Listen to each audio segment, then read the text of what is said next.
This is video on kinetics of particles. It is the third video in the series.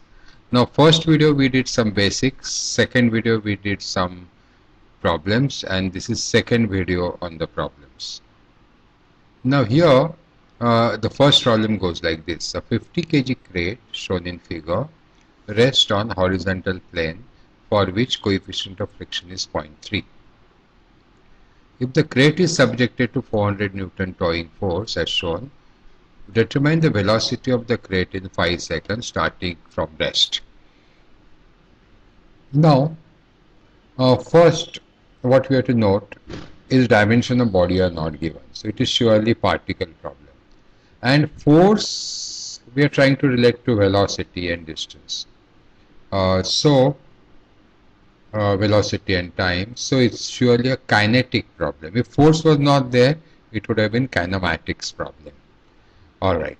Now first step in this like problem is draw all the forces which are acting on body. So one is weight, another is normal reaction, and third is friction. Friction always opposes the tendency of the motion and its value is mu r, so it is 0.3 r. Alright. Now we write sigma fx and sigma fy. Sigma fx is 400 cos 30 minus 0.3 r, and that will be equal to mass into acceleration by Newton's second law. And sigma fy r minus 50 g plus 400 sin 30 is equal to 0. Now here are a few points to be noted. If this was statics problem, we would have written this sigma fx 0 and sigma fy 0. Here we know that is in x direction, it's not statics, it's moving.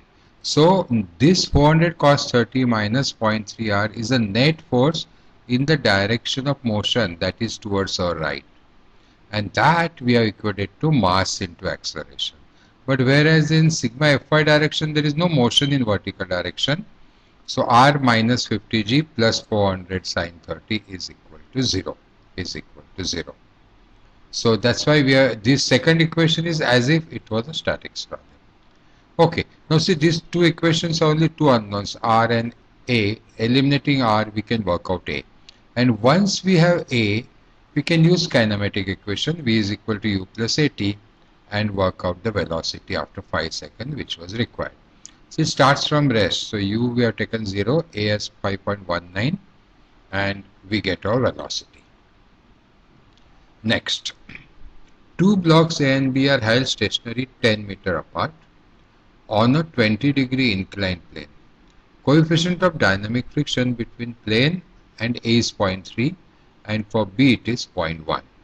If the blocks are released from rest simultaneously, find the time taken and the distance traveled by each block before they are on the verge of colliding.